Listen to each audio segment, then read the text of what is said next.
வேர்க்கடலை சாதம் பண்ண போகிறோம். அதுக்கு தேவையானது என்னென்னு பார்க்கலாம். 2 ஸ்பூன் அளவுக்கு பார்த்திங்கன்னா வேர்க்கடலை எடுத்திருக்கேன். 1 ஸ்பூன் உளுந்து, வெள்ளை உளுந்து எடுத்திருக்கேன். உங்களுக்கு கருப்பு உளுந்து இருந்தாலும் எடுத்துக்கலாம். அப்புறமா 1/4 ஸ்பூன் அளவுக்கு சீரகம், 1/2 ஸ்பூன் மல்லி, ஒரு 4 வரமிளகாய், 2 ஸ்பூன் அளவுக்கு தேங்காய் துருவல் எடுத்திருக்கேன். இப்போ இதை தான் வறுக்க போகிறோம்.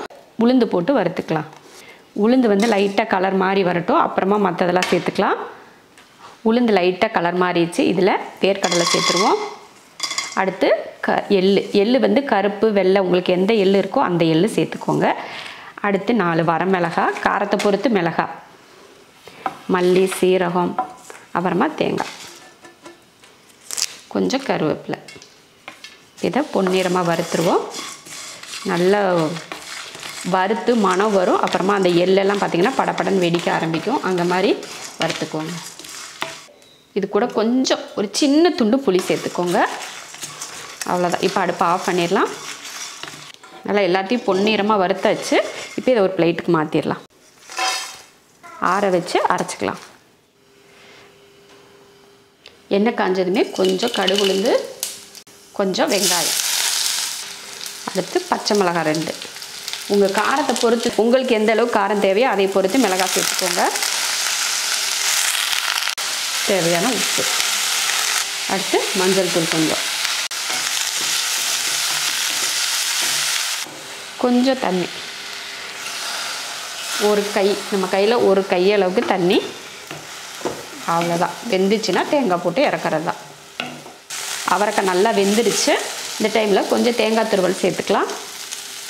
நம்ம இந்த மாதிரி பொரியல் செஞ்சிட்டோம்னா நம்ம வீட்டில் நார்மலாக லஞ்சுக்கு செய்கிற ரைஸுக்கும் சரியாக இருக்கும்.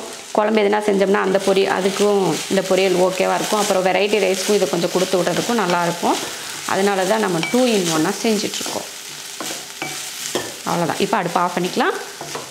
நல்லா ஆறிடுச்சு. இப்போ இதை பவுட்ரு பண்ணி எடுத்துடலாம். பவுட்ரு அரைச்சாச்சு. இப்போ தாளிச்சிடலாம். எண்ணெய் காஞ்சதுமே கொஞ்சம் கடுகு உளுந்து, அடுத்ததாக 1 ஸ்பூன் கடலைப்பருப்பு. கொஞ்சம் கலர் மாறட்டும். லைட்டாக ஒரு அந்த சூடு ஏறினா கூட போதும். அதுக்கப்புறம் மற்றதை சேர்த்துக்கலாம். இல்லைன்னா வறுபடாது கடலைப்பருப்பு. அதனால் கொஞ்சம் லைட்டாக கலர் மாறிடுச்சு பாருங்கள். இந்த டைமில் வேர்க்கடலை சேர்த்துடலாம்.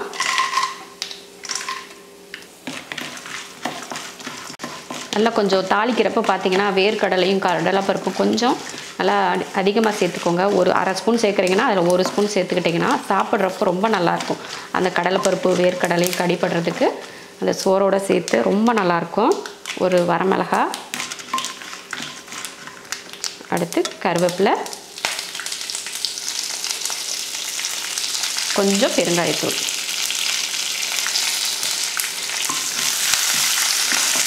அவ்வளோதான். இப்போ சாதம் போட்டு கிளறிக்கலாம். அடுப்பை வந்து சிம்மில் வச்சுருக்கேன்.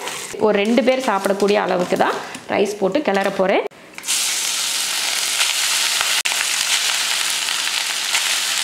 அடுத்ததாக வேர்க்கடலையை பவுட்ரு பண்ணி எடுத்திருக்கேன். இதை சேர்த்துலாம். ஒரு 2 ஸ்பூன் சேர்த்துக்கிட்டால் போதும். சேர்த்துட்டு கலந்துக்கணும்.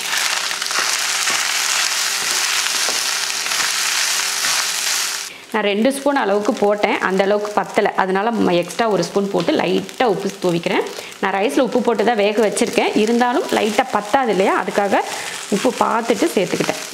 நீங்களும் உப்பை பார்த்து சேர்த்துக்கோங்க. அவ்வளோதான். வேர்க்கடலை சாதம் ரெடி ஆயிடுச்சு. இப்போ அடுப்பு ஆஃப் பண்ணிக்கலாம்.